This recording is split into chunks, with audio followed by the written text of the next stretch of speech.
my name is Ava Patterson, and today I'm presenting my paper, STEM in a Post-COVID World, using distance learning to enhance equitable student engagement.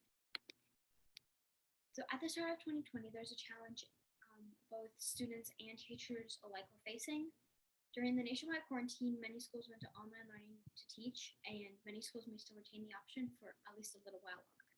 While online, the subjects had to be accessible, challenging, and engaging for all students. Now, when teaching STEM, most schools seem to think that they would teach it to the older kids for like about college age. However, many people say to start at the younger years because when you start at STEM from the start, typically many lose contact and they find a new career point because they have a lack of the real world experiences and opportunities. So they kind of disconnect, as well as the fact that there are no role models to lead them. So that just adds to the thing because they don't have a goal, a person to embody, to become. And so many teachers should have activities that allow the younger kids to be able to see themselves in STEM jobs, as it's necessary for students to be able to realize, hey, I can be a STEM person, I can be an engineer, I can be a scientist. And so there are many different clubs like the WCT, which motivate kids even across multiple states. And the WCT in particular builds CubeSats and does have launches as well as other things. So the disadvantages of an online program are that many students just go straight to homeschooling, high schoolers drop out, and seniors don't extend onto secondary education, as well as that students learn better in a classroom, plain and simple. But however, there are some advantages to this. So for example, students that are sick, students on vacation, and distance students can still join classes and are still able to pay attention to what's going on. And they can use the breakout rooms in order for collaborations and to get comfortable speaking to each other. Now, in different cases, the online environment can be positive or negative. For example, in the classroom, you have social interactions with your peers. But online, the teacher can control who can and cannot speak, which can result in saving wasted time from students distracting each other, but it can also damage educational curiosity. And there are fewer classroom distractions while online, but there can be a lot of home interruptions, and there's a loss of the classmate interactions, which can cause students to suffer. So many students started to fall behind in school due to many different inequities. However, on average, there's about 5 months behind in math and 4 months of reading that wasn't addressed by the end of the year.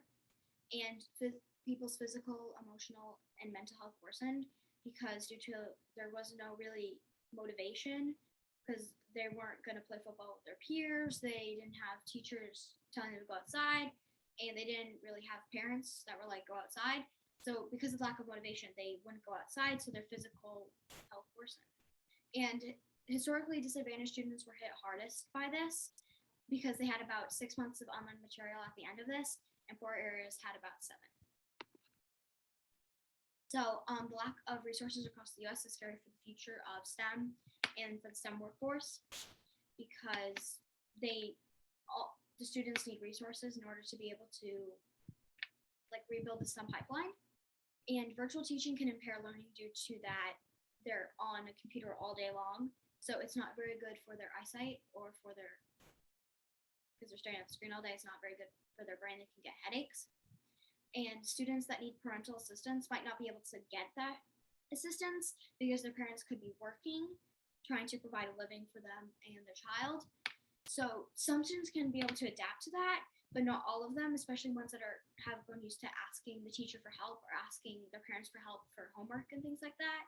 When they no longer have that assistance that they need, it can be detrimental.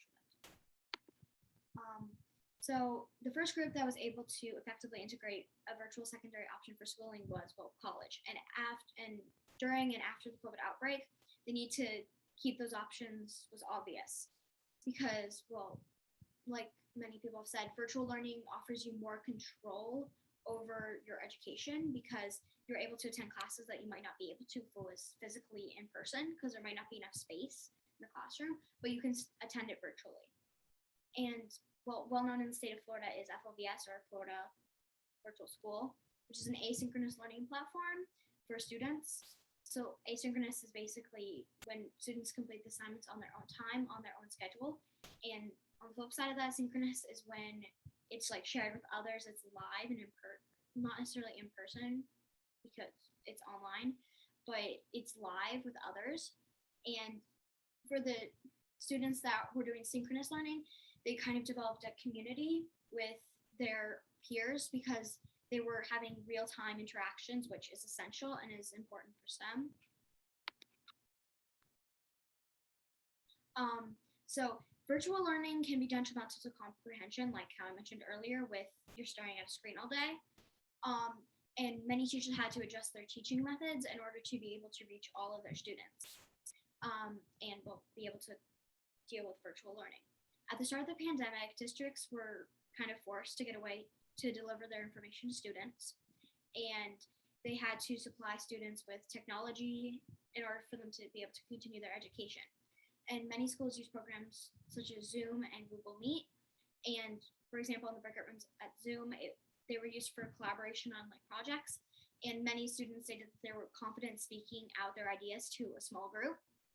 And there were also many different STEM clubs that were spreading out to multiple states because they were virtual, so they didn't have like in-person meetings.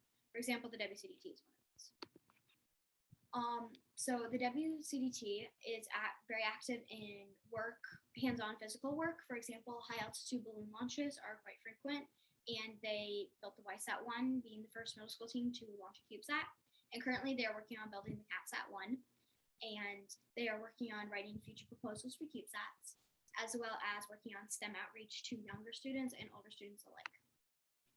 So the WCDT mentored groups from the states of Hawaii, Nebraska, and North Carolina. These webinars were weekly, and all students collaborated from CubeSat proposals to feature ideas. At PDR, all the teams met, and they share their CubeSat designs to the engineers. And their designs, they all designed their CubeSats to be able to communicate to each other and share their data to every team's ground station, so they all had the data. And the Hawaii later joined webinars and added to the discussions as well. The WCDT typically mentors younger students around elementary age, but sometimes younger and sometimes older. But they typically use their activity and coloring books made by the students, which typically have STEM facts and outreach stuff, as well as, and it's typically given out at events like Engineer It. And the team has actually created a children's book, which the topics are the ISS and vertical landings. And the team members had different jobs around what they enjoy doing, for example, like illustrating, writing, editing. And the team leaders of each of these sections would share the book with adult mentors for help with formatting and editing. And this book is on Amazon, titled Let's Go to Space. So before COVID, the WCDT participated in many tournaments and competitions. For example, IAC, they demonstrated at NASA and at the White House, and everyone used the digital resources available online. Now, even during COVID, the team still received many banquet, competition, and conference opportunities, competitions and conferences, which were attended mainly virtually. And IAC, STEMFest, and Engineer It were main AIAA opportunities. So Coopetition is competition through collaboration, aka Coopetition. And good example of Coopetition is online games, for example, quizzes, Kahoot, and Quizlet, which are very motivational, even if the students don't necessarily realize it, because they ask questions in form of a game, where if you get questions right, you get points and power-ups. But if you get it wrong, it can result in you going down lower on the scoreboard. Since many students are very competitive about things like this, it is a good way to introduce material or just reinforce material, actually. So after all of this, the system had to change its approach, and it's not going to necessarily return back to their original models, at least not right away, but there's still always going to be a reminder of virtual learning there. There's always going to be some schools that might still have that option. But now all the students have started to realize their ownership in learning, and they're starting to take advantage of that, and they're starting to basically own up to it, which is pretty great. So thank you.